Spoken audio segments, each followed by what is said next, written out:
Hello, this is BlindCamel, Operation Smoking Snakes, turn 2. B Nasty 83 has dropped out of this game, so I will be doing all of the allies. Hopefully, twice as many countries, half as many mistakes this turn. We'll see how it goes. Anyway, we will start with Commonwealth, and we will start with. If I can do this right. We'll start with tech rolls. So, Commonwealth is going to roll two things, long-range aircraft and anti-submarine warfare. Anti-submarine warfare is 5, that's a failure. Long-range aircraft, that is a 10. Hopefully people don't think that I tried to game that roll, because I assure you my TTS skills are not good enough for that. So that's one success. So that's excellent.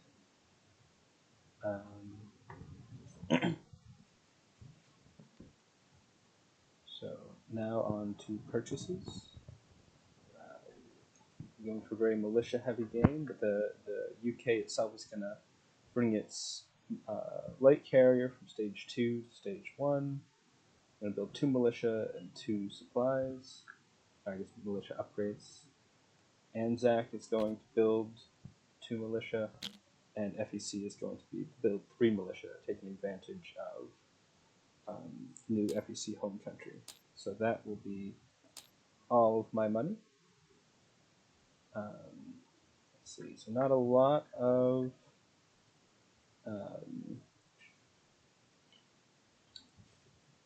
movement. We're going to move this 1 British infantry from Cape Town to South Africa. And move this British infantry from Western Egypt to Lower Egypt.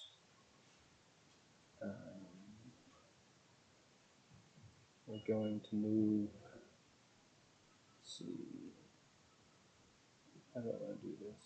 I guess we'll move a destroyer down here, and then move that destroyer there, move that destroyer there.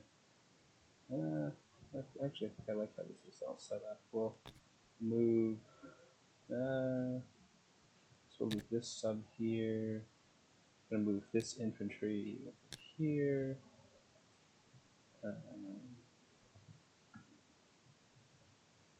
Yeah, yeah, that's fine. I think we're gonna leave the 4th fleet where it is.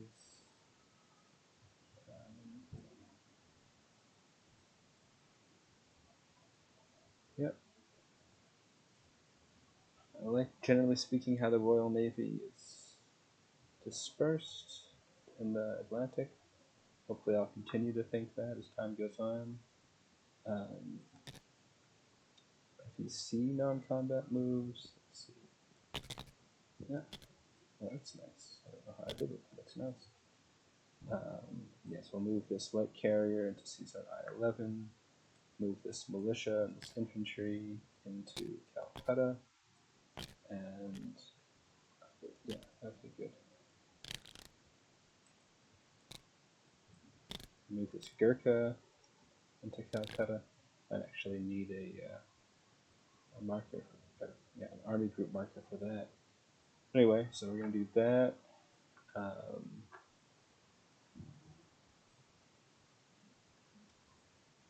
British Malaya, you can't move. Let's see, so move this FAC infantry into this transport. We'll go 1, 2, and drop him off in British Malaya for now.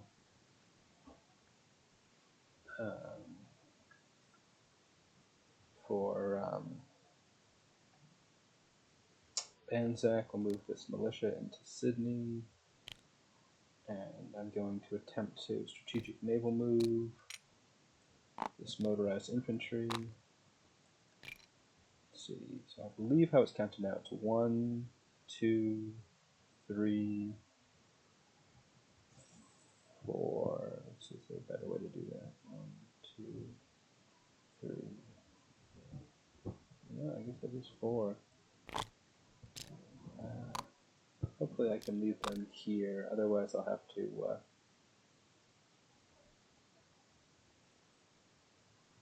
yeah, if I can't leave them here, then they'll just move the usual 2, and I guess end up in C zone I-14. Yeah. Oh yeah, and there's this transport. Guess we'll move him 1, 2 to C zone I-4. Hopefully won't live to regret this, but that's fine. Yeah, so I think that's all for non-combat movements. So now we'll move on to place units.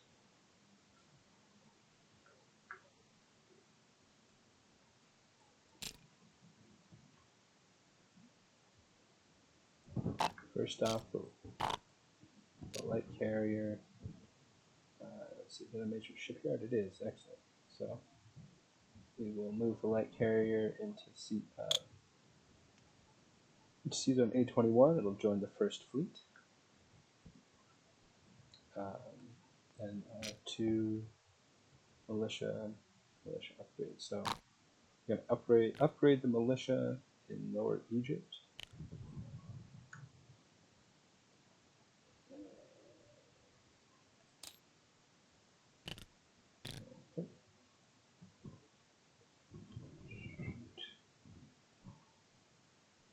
Again, my lack of GTS skills have done me in. But anyway, there should be 4 infantry in Lower Egypt now. So that's 1 supply out. And then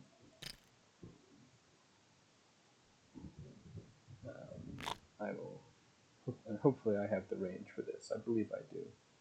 I will upgrade this militia in South Africa and build a new militia in South Africa. Oh, sorry. No, that's not what I'm going to do.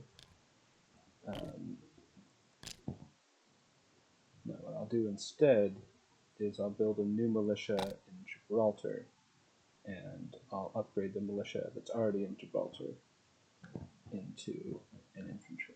Let's see. So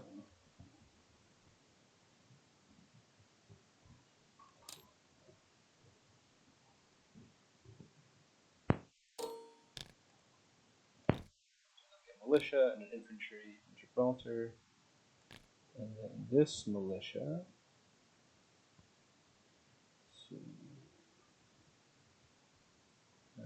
Assuming I can reach,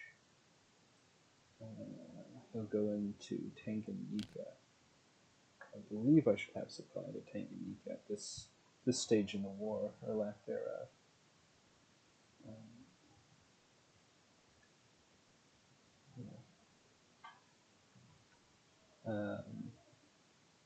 Yeah, I mean, clearly if I have supply to this dockyard in Cape Town, I should have supply to Tanganyika. Alright, anyway, so that's what we're going to do. So that's the UK proper purchases, and then we'll do the FEC and ANZAC purchases together since they're pretty straightforward. FEC, we're going to pile 3 more militia into Calcutta, which we can do because it is home country. Yeah, I am going to actually need a marker for that. I'll do that off screen. You don't need to watch me struggle to put infantry in face up, and then for Anzac, the 2 militia will also go into Sydney. Yeah, so that is the Commonwealth turn. British keep going up due to this cruel and unusual German aggression. So the Great Britain itself collect 13, FEC 5, and Anzac 3. So,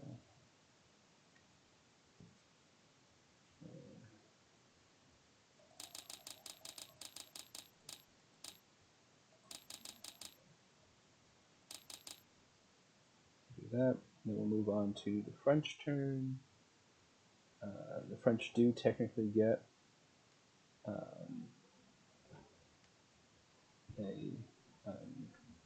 tech roll. I'm sure it will be a great success. This French heavy armor.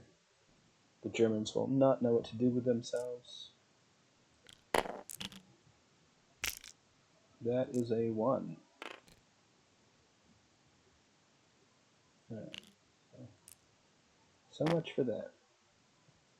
So now on to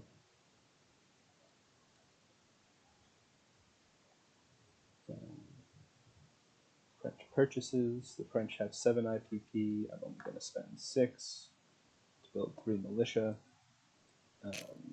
I'll just bring them over. There's not really going to be a lot of other exciting French things happening, so we'll leave them in N2 for now. But so this French transport, we're going to move into season A44.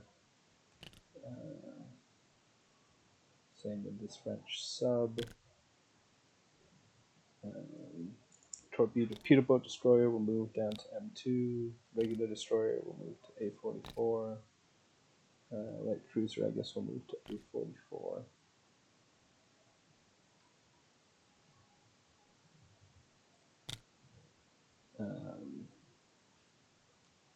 Other non-combat moves. I don't believe you can strategic naval move from a minor port anymore, so this French infantry and transport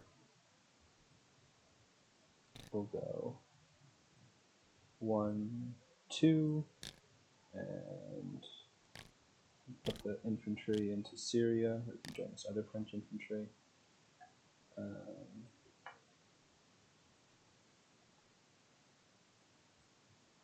That should be fine. This French Foreign Legion will go into Paris. So now over here.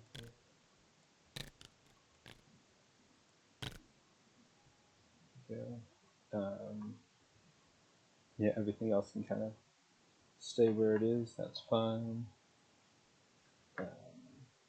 Yeah, these. So move this French destroyer into season A19. But we'll leave the other French ships in season A20. Yeah, I guess that'll be fine.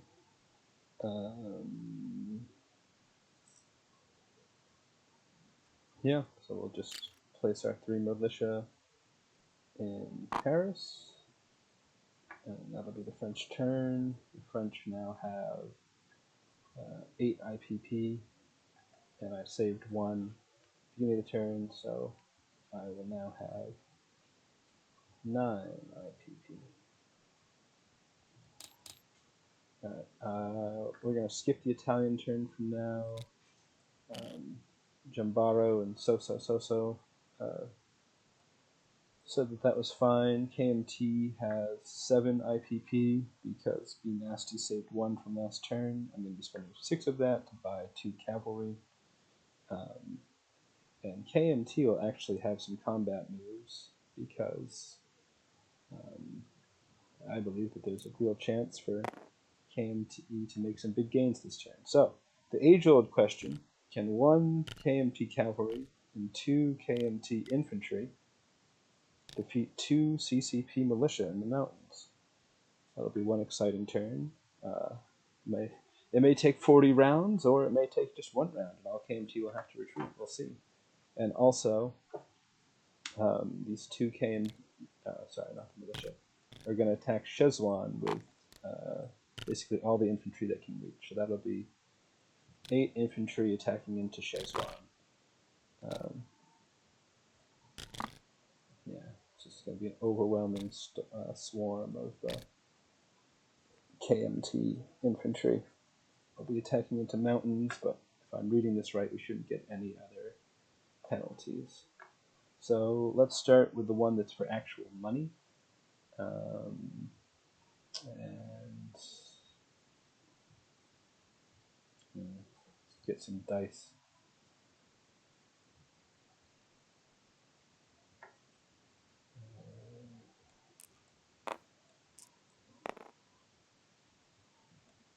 2 dice is probably sufficient for this part of the battle anyway. Alright. So, a cavalry, KMT cavalry attack. Oh, I guess we did the infantry attack then. They both attack at 1, so that's 2 misses. Cavalry attacks at 2. Oh, wait a minute. What's the retreat?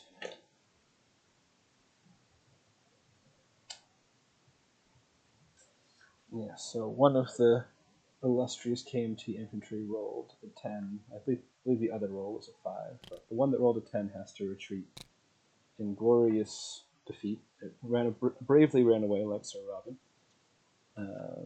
And now we're on to the 2 CCP militia. So they're rolling at 2s. Wow, I actually got a hit.